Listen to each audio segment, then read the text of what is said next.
ఎల్లుండి మండే రోజు మన పార్లమెంట్ ఎలక్షన్ దృష్టిలో పెట్టుకొని వెహికల్ చెకింగ్ రెగ్యులర్గా చేయడం జరుగుతుంది మన దగ్గర చాలా రోజుల నుంచి. దానిలో భాగంగా నిన్న మాకు ఒక ఇన్ఫర్మేషన్ వచ్చింది, అడ్డాకుల ఎస్ఐ గారికి ఒక ఇన్ఫర్మేషన్ వచ్చింది. ఏంటంటే ఒక లారీ నిండా మద్యం వస్తుందని చెప్పి మాకు ఒక బండి నెంబర్ ఇన్ఫర్మేషన్ ఇస్తే అందరం వెహికల్ చెకింగ్ చేస్తుంటే మన బాలనగర్ ఎస్ఐ గారు, ఇక్కడ మా సిఐ గారు, బాలనగర్ ఎస్ఐ గారు మన బాలనగర్ చౌరస్తాలో వెహికల్ చెకింగ్ చేస్తుంటే ఆ బండి రావడం జరిగింది. దాన్ని ఆపి అందులో ఆ డ్రైవర్ని అదుపు తీసుకొని వాళ్ళని విచారిస్తే అందులో మద్యం ఉందని వాళ్ళు ఒప్పుకున్నారు. ఒప్పుకున్న తర్వాత ఇంతలో మన ఎక్సైజ్ వాళ్ళతో కూడా కన్ఫర్మ్ చేసినాం. అవి ఎక్సైజ్ వాళ్ళు కూడా ఇద్దరు ఇన్స్పెక్టర్లు వచ్చారు, వాళ్ళు కూడా వచ్చి చూసి మందు ఇది కన్ఫర్మ్ చేసుకున్న తర్వాత పోలీస్ స్టేషన్ తీసుకొచ్చి పంచనామా చేసి అవన్నీ లెక్క పెట్టడం జరిగింది. మొత్తం 2,000 కాటన్లు ఉన్నాయి టోటల్. ఒక్కొక్క కాటన్లో 48 వాటర్ బాటిల్స్ ఉన్నాయి. మొత్తం 17,280 లీటర్ల లిక్కర్ మొత్తము. దాని వాల్యూ 2,07,36,000 రూపాయలు టోటల్. దాన్ని సీజ్ చేయడం జరిగింది. వాళ్ళ మీద కేసు రిజిస్టర్ చేసినాము. మనకి 2 వ్యక్తులు దొరికిండ్రు. అంటే వీళ్ళు చెప్పే వర్షన్ ఏంటంటే మన ఓనర్ జాకబ్ గోవా నుంచి మందు వస్తుందంట. వచ్చిన తర్వాత గుల్బర్గా దగ్గర వీళ్ళకు డ్రైవర్లు చేంజ్ చేసి అక్కడి నుంచి గోవా నుంచి వచ్చిన డ్రైవర్లు గుల్బర్గా దాకా వచ్చి బెల్గాం దాకా వచ్చి బెల్గాం దగ్గర వెళ్ళిపోయిండ్రు. బెల్గాం దగ్గర వీళ్ళకు ఒప్పజేయడం జరిగింది. వీళ్ళని రాజమండ్రి పోయిన తర్వాత ఫోన్ చేయమని చెప్పిండట వాళ్ళ ఓనర్. అక్కడికి వేరే విశాఖపట్నం సైడ్ ఎటుపోతుందో తెలియదు కానీ రాజమండ్రి దగ్గరకు వచ్చినాక ఫోన్ చేస్తే ఆడికి వేరే వాళ్ళు తీసుకుపోతారని చెప్పిందట. ఇన్ఫర్మేషన్ ఏంటంటే ఇంకా ఎవరన్నా పొలిటికల్గా పోతుందా ఎటుపోతుందా తెలియదు మాకైతే ఇప్పటివరకు.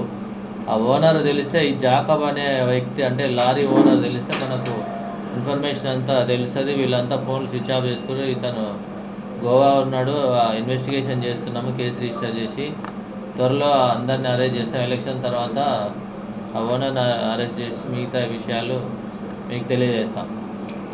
అది మేము ఎక్సైజ్ వాళ్ళకు హ్యాండ్ ఓవర్ చేయడం జరుగుతుంది. ఇది ఎక్సైజ్ ఆఫీసర్లకు హ్యాండ్ ఓవర్ చేసి మేము రిసీవ్ చేసుకుని తర్వాత మళ్ళీ కోర్టులో డిపార్ట్ చేసి అంటే మన ఎఫ్ఎస్ఎల్కి పంపించిన తర్వాత మళ్ళీ ఎక్సైజ్ వాళ్ళ ద్వారా రెస్ట్రాయ్ చేస్తాం. ఎందుకంటే అంతమంది మన దగ్గర పెట్టుకోలేము. అంటే ఇదంతా ప్రాసెస్ ఒక 1 to 2 months పడుతుంది.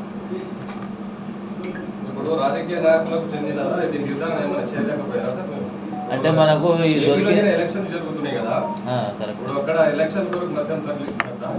అయి ఉండొచ్చు. అయితే మేము కూడా సస్పెక్ట్ చేసేది అదే విషయం. ఏంటంటే వీళ్ళిద్దరికి ఆ విషయము తెలియదు. ఇంట్రాక్షన్ చేసినాం వీళ్ళను. రాజమండ్రి దాకా పోయిన తర్వాత ఫోన్ చేయమని చెప్పింది వీళ్ళ ఓనర్. అక్కడి నుంచి వేరే వ్యక్తులు వచ్చి ఏమైనా తీసుకుపోయే అవకాశం ఉంటుంది కానీ మాకు ఇంకా నైటే దొరికింది కదా, దర్యాప్తులో తెలుస్తుంది కంపల్సరీ. మళ్ళీ మీకు తెలియజేస్తాం ఏ విషయం అయితే.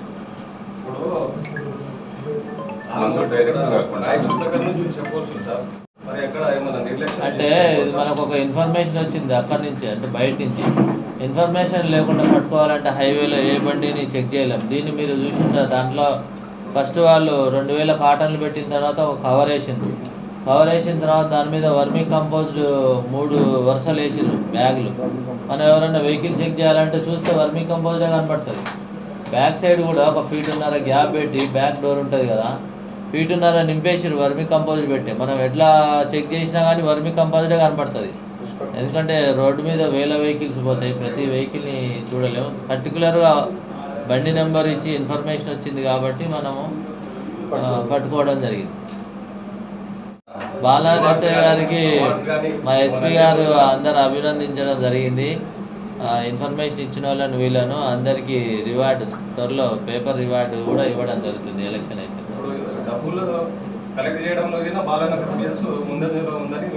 బాలనగర్ పోలీస్ స్టేషన్లో బాగా పనిచేస్తున్నారు చెక్ పోస్ట్లో మన తిరుపతి గారు.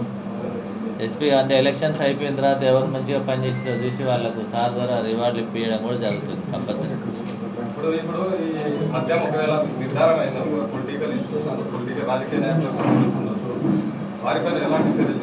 వాళ్ళ మీద ఎలక్షన్ అఫెన్సెస్ పెడతాం.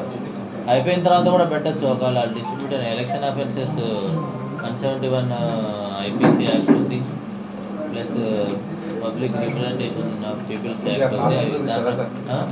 చూపిస్తాం.